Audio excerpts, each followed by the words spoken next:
Hey everybody, this is Frillyoff and welcome to another Minecraft video on the Throwcraft server. Well, you left me the other day having just completed the farm behind us, the wheat farm with the farmer. We've just got the guy in there and he was doing a sterling job. And it looks like something's happened. Now, I thought this might happen and I thought it might, but I was hoping it wouldn't. I thought I was close enough to the villager breeder upstairs so this wouldn't happen, but clearly I'm not, and I'm glad it has. In fairness, because it means I can show you, exactly what's happened and why some of your farms might not be working. Because if this has happened to you and you've got your farmer only harvesting half of the farm, this is probably why. Now, if we just have a quick run in.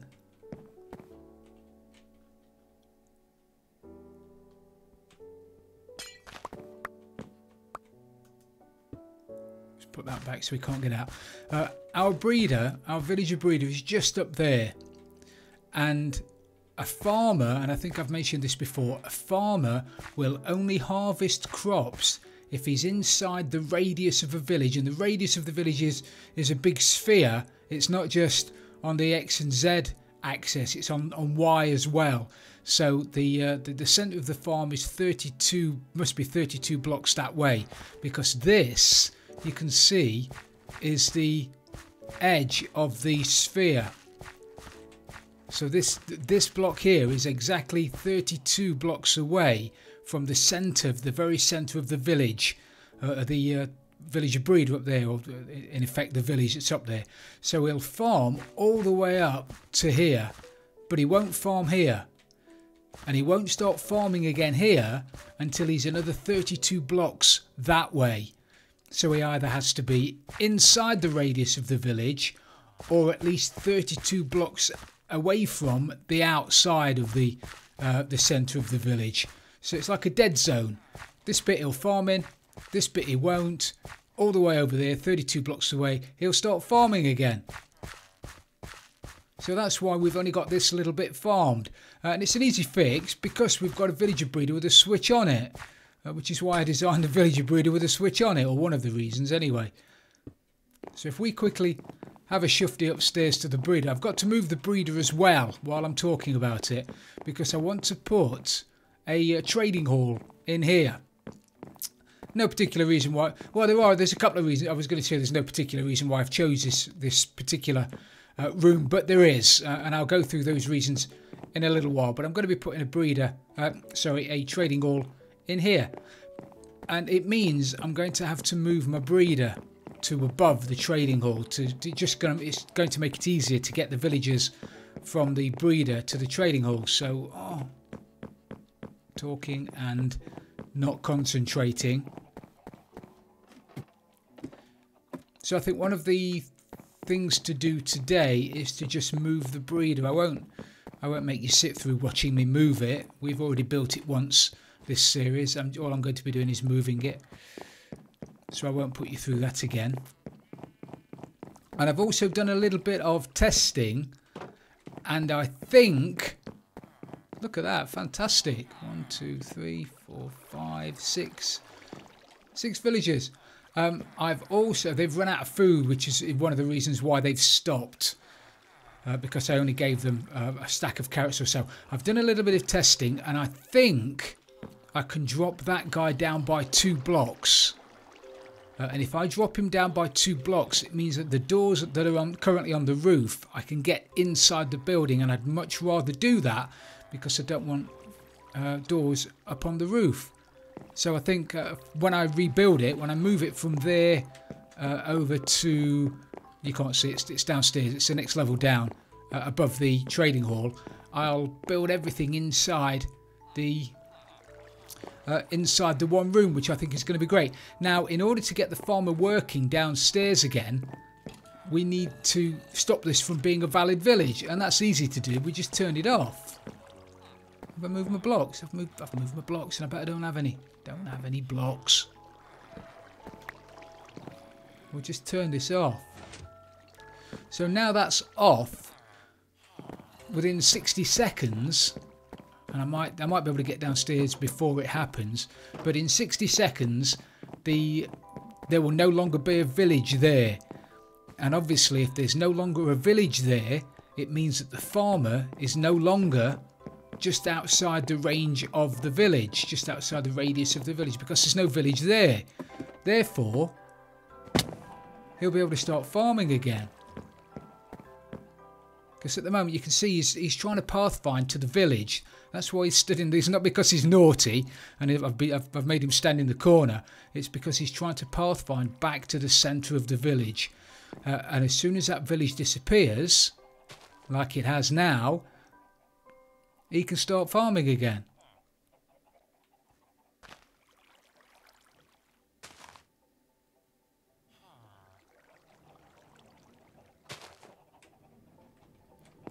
So now he's farming again. That's brilliant. And also, just to show you, even while he's not been farming very much, we've got loads of wheat and seeds. So even the smallest farm, even a farm that was what's that? 1, 2, 3, 4, 5, 6, 7 by 7 in the corner, still producing wheat, which is brilliant. Now we'll carry on working like normal, and even when I've moved the breeder to above there, it's going to be in the room above this one, above there.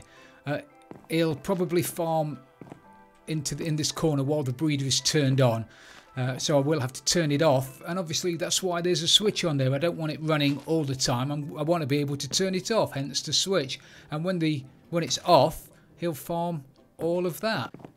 Now, before we get stuck into any of this, what I want to do, firstly, I want to thank Eagle-Eyed Ron for pointing out that I didn't put a lily pad in the water when I said I would. West. Yeah, let's go and do this while it's dark. So I need to run off and get myself a lily pad, and there should be one just over here in the swamp by the witch. Look at that, the witch heart. 2 seconds away. All right, let's grab a few lily pads.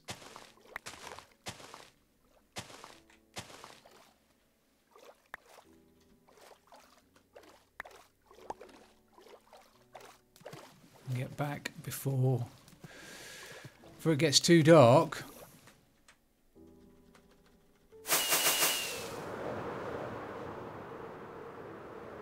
Look at that, I can almost see it. Oh, it's so cool. That is so good, because I might even be close enough for the witch farm to work while I'm in the mansion. That'd be fantastic, won't it?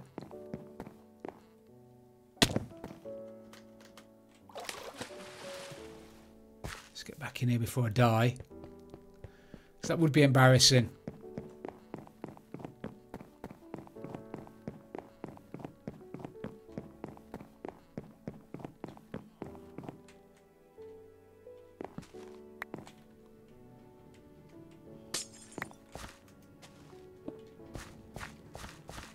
The lily pad's really just there because it looks good, and B, once I've got, or if I ever get to, he's not likely to fall in there on his own, but if I get two farmers in here and they're both walking, you know, trying to plant the same place, they might bump into each other and one might fall into the water, and then in getting out, one of the farmers is going to possibly jump up and down, and he could flatten the farmland, turning it into dirt, which is why I always try and put a lily pad over the top of it. So brilliant, thank you for that, Ron. Keep pointing things out to me, mate. I do appreciate it. So now I think firstly I'm going to move the breeder to the room above here, and then I think we'll work on the trading hall today. We'll work on a trading hall design today. It's a design that I've used in the past. There's a tutorial for it on my channel, so I think I'm going to be using something similar. I was toying with the idea of using a minecart rail stroke observer system, but at the moment mobs can still push themselves on powered rails. In 1.13 they can't, but currently, and I don't know when I'm going to be upgrading to 1.13, I'm on the server anyway, so I may as well stick with the one that's tried and trusted with the water stream. And if you've not seen it, then you're in for a treat. So I'll go and I'll move the breeder, I'll grab some gear, and I'll meet you back here in a second. Brilliant. So I've got it all into one room, and I've not turned it on yet, so I can't be 100% sure it's going to work. But there's no reason it shouldn't. I've also kept the librarian, the farmer, and the butcher, because now we're going to start getting loads of... I've never kept a butcher before because I've never had the ability to create as much food or raw meat as we have now, so I thought I'd keep him anyway. And I've stuck a cartographer and another 2 butchers into the breeder. We've got one... I've already killed one green coat because he didn't come out of the breeder. If he'd have come out first, we'd have used him in the new breeder, but he didn't, so consequently we had to get rid of him. And also there's one green coat left in there, which again, he's no good to us really, not now. So I just need to... I was just going to get him out, but I may as well just kill him while he's in there. Sorry fella, nothing personal. So now that's done, that is no longer oh, I really should stop doing that. That's no longer a village up there. So what I need to do now then is eat to try and repair myself, and then go and feed these fellas and turn it on to see if this one works. That's it. Pick it up. Pick it up and pick it up.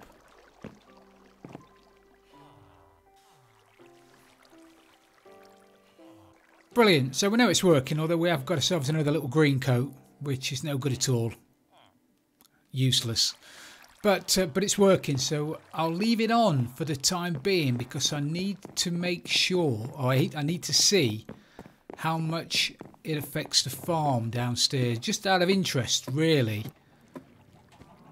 Because as I say, this will get affected, and a lot of the farm over that side probably won't get harvested. But I just want to find out how much will. You see, he's already pathed over to this side of the farm again and stood with his face buried in the wall because he's trying to get up there to the farm, to the village, to the breeder. So he's going to stand there in the naughty corner. But we'll see, I'll leave it on for a while. Right, so now the breeder is in place. Directly above there, you can see the water coming through. The breeder's there.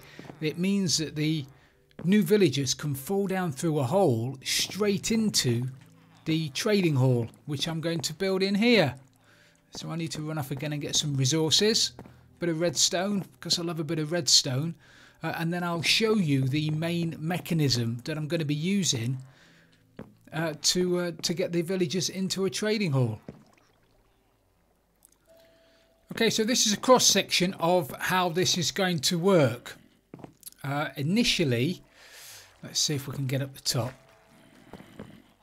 Begin where it begins. So the villagers are going to fall down through a hole in the roof into a water chute that's going to be above that fence gate. Fence gates are going to run all the way down there. Now don't worry about the water physics in 1.13. This is still going to work. The water will still stay above a fence gate, so the water physics in that respect aren't going to change. So the fence gates are going to be open. The villager will drop into a water chute there in a minecart. Because the fence gate is open, it's going to go straight through and land on this rail. As soon as he lands on the rail, the detector rail puts a signal through the comparator, which turns off that torch, which turns on that torch, which turns off that torch, which closes the fence gate. So now the next villager that comes along is going to stay in the water chute on top of that fence gate, and he's going to go along to the next one. Boop, and he's going to fall down into that one, and the same thing's going to happen. And that's going to happen, and that's going to be, the line of these is going to be all the way down here. 15 of them, I believe. And you'll be able to see them going down, so you'll know what villagers you've got in the system, because you'll be able to see them through the glass. If you get one down here and you've traded with him and he's not very good, or he's a green coat, or whatever, then you can get rid of him by pressing the button, and he'll go off this way into a villager disposal area. Now what I'm thinking about doing is initially not having them go to a villager disposal unit, or having a switch somewhere. Maybe I could put it in the room next door, couldn't I? Thinking while I'm crikey. Jump, Frills, jump. What I'm thinking of having now, how big is this room? Is it too big? It's a big one, isn't it? Instead of having the villager sent straight to a disposal, I might want to use him somewhere else. If a farmer comes in here and he's a decent farmer, I might want him over in my farms. So instead of disposing of them, maybe I'll send them over to a I don't know, an area. Maybe I'll put a switch somewhere. I'm thinking while I'm talking. I'll put a switch on there somewhere. So if the lever's flicked, maybe we could put a lever over here somewhere. Have we got a lever? If we have a lever, and this is on the fly actually. If we put a lever there, if it's down, then they'll go off to be disposed of, and the minecart's going to get recycled back up into the system. If it's up, then they'll go off to another place where we can store them to be put into the farm. Yeah, great idea, Frills. I like that one. I'm liking that one. So that system there, this mechanism here, now needs to be extended all the way down, and then we need to put a bit of water along the top. So that's pretty much what I'm going to do now.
Now there's a reason. You might notice that I've picked I said earlier I needed to, I'm off again.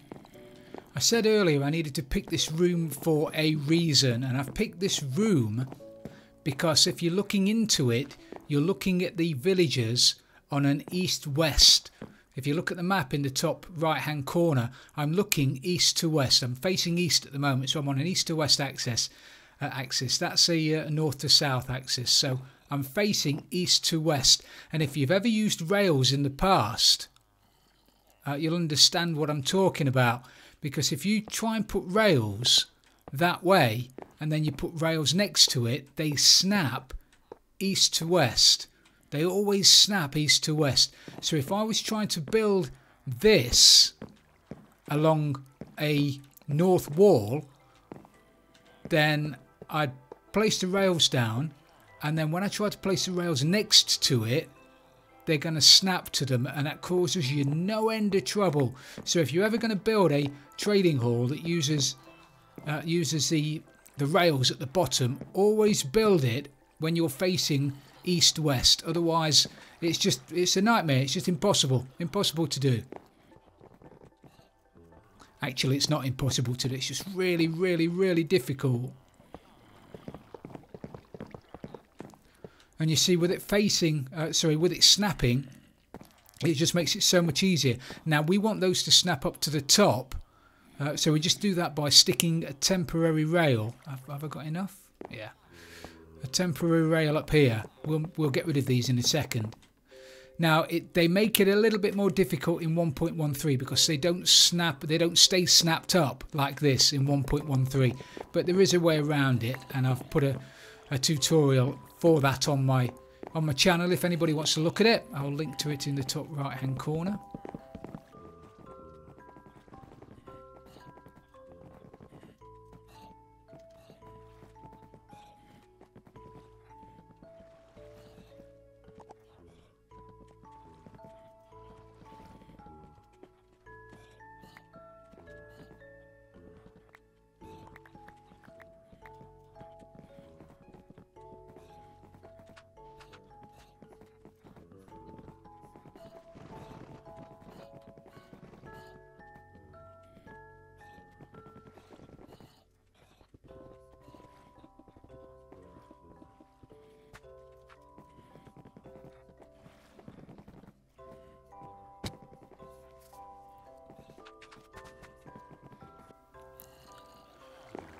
So now we've got that in, we need to put the water in. I just want to point a couple of things out prior to sticking the water in. You might think this looks very familiar. You might have, I can imagine loads of you sitting there now saying, oh, I've seen that on Mumbo's channel. Well, you haven't, because Mumbo's built, I believe it's SZ Peddy's trading hall, which is different to this. The mechanism at the back's different, and also you can see the fence gates. The fence gates are a little bit lower and they go through your villager's face, which I think looks poor. So that's one of the reasons I did this design. And also the button is at the top. It's different. Anyway, it's different. So before you start commenting that this is the same as Mumbo's design, it's not. So now I'm just going to stick a bit of water in at the top.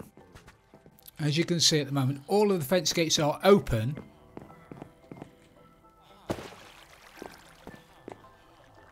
And the water stays at the top, and as I say, it'll stay like that in 1.13 because it will. So I don't know whether I might change that block out, that glass block, to put. No, I won't. No, I'll leave it as it is. I was going to change it for a solid block, but why should I? It looks nice. I like the colours actually. They look pretty cool. Right, now we need to find the middle. Which is 7 blocks in, I believe. 1, 2, 3, 4, 5, 6, 7, and then in.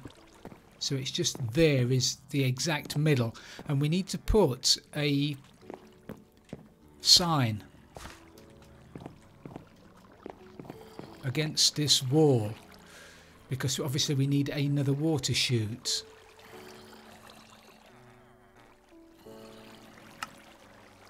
Like that, and then grab some more water.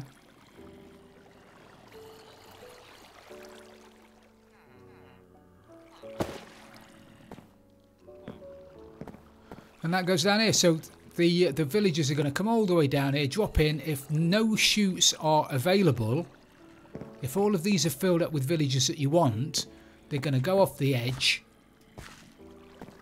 Probably I need to be careful that I don't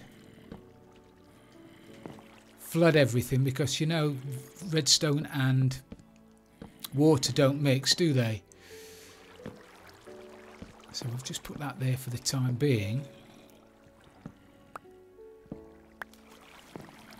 Perfect. So now the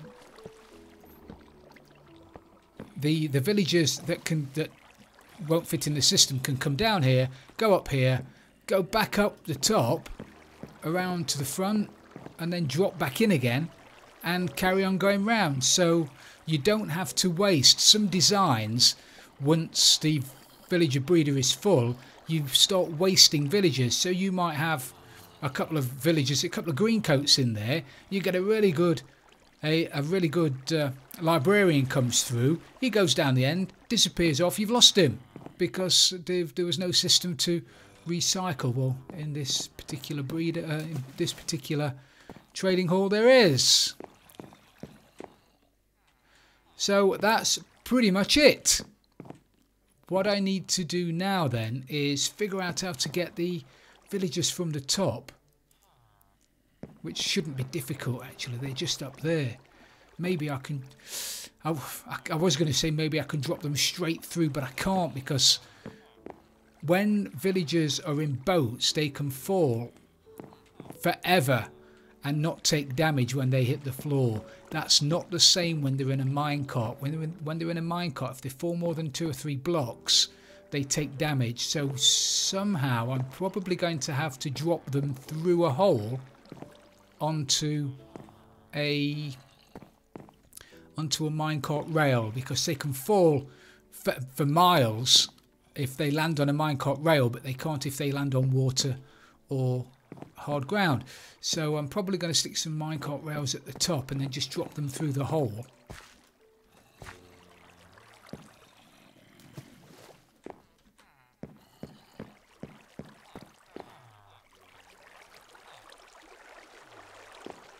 I might have to change this floor out to be half slabs, because I can't have a rail there, because if I have a rail there they can fall through onto the rail, but then they'll shoot off unless I have a...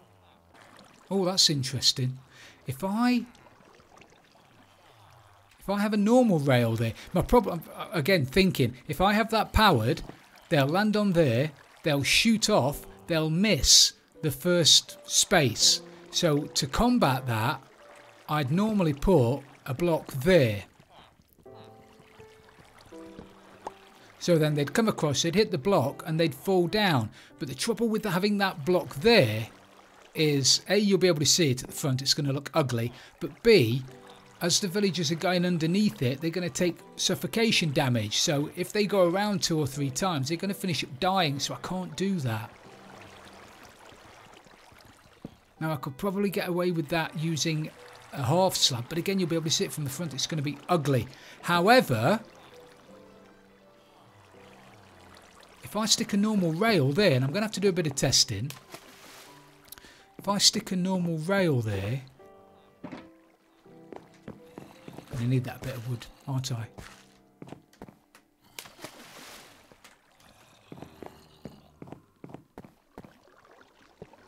If I stick a normal rail there at an angle,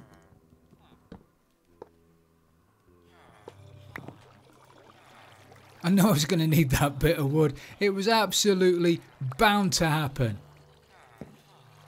Bound to happen. If I stick that rail there, they'll fall through onto this rail and hopefully they won't go shooting off. They'll drop down at quite a leisurely... Oh, that would have worked as well. That would have worked. So maybe I can't do that. Would it be any different with anybody in it? Shall we try it? Shall we try it with somebody in it? Let's go and try it with somebody in it. I don't know. I think there might be somebody directly above me here. What is my coordinates? Remember this. 9637 3606.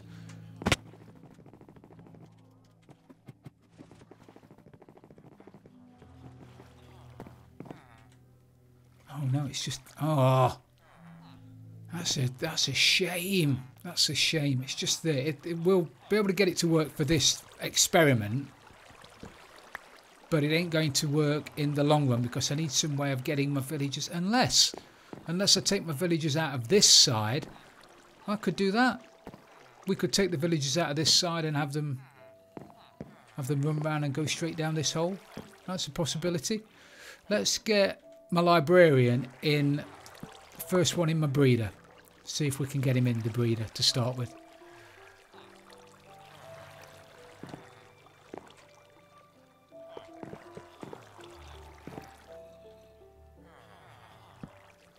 So hopefully, if I... Well, we'll see, won't we? Let's push him onto the rail.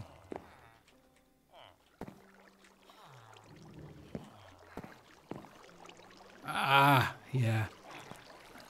You don't quite work, do you, my old China?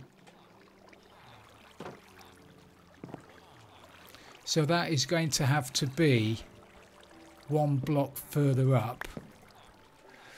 And I don't have a block. That's going to have to be that block further up, which means that these are going to have to be changed out for slabs, which in fairness is not a problem now. I've realised where they are. I thought they might be underneath the breeder, but they're not.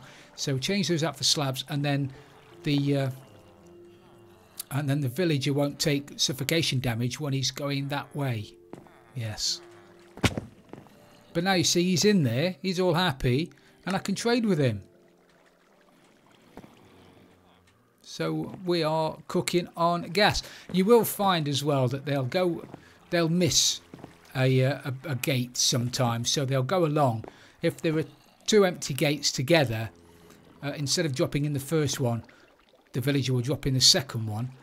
But then when there's a villager there and a villager a space and then a villager there, the next villager will drop in the gap, so they will all get filled in.